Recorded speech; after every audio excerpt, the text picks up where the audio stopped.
Los Angeles County supervisors appear to have built a potential escape hatch into a proposed charter amendment that some county executives say could be fiscally and legally perilous.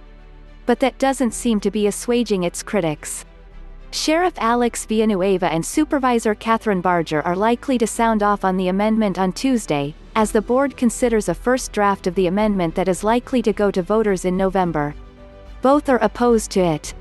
The amendment seeks to set aside a minimum of 10% of county general fund revenue, nearly $1 billion, for community investment to address health, housing and criminal justice inequities.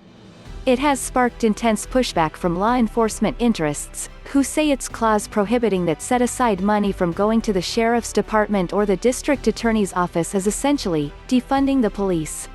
Traditionally, a portion of that chunk of general fund revenue goes to criminal justice. It's a chunk that Sheriff Alex Villanueva says is vital to keep stations open in unincorporated areas such as Altadena, and in South LA and East LA.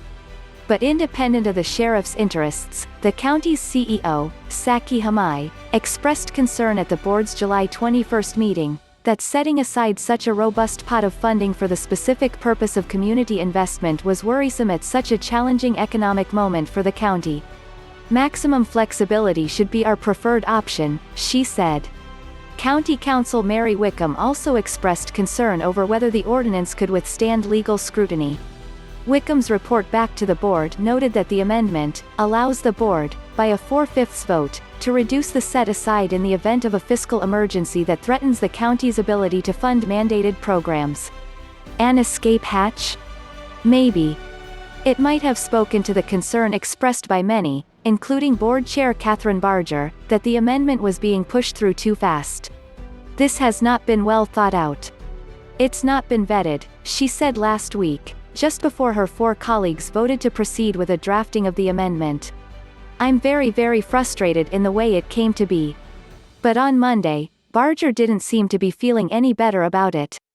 This effort will permanently tie the county's hands for any financial decisions for future generations, regardless of any fiscal and any policy issues that may arise, such as a health crisis or natural disaster, she said.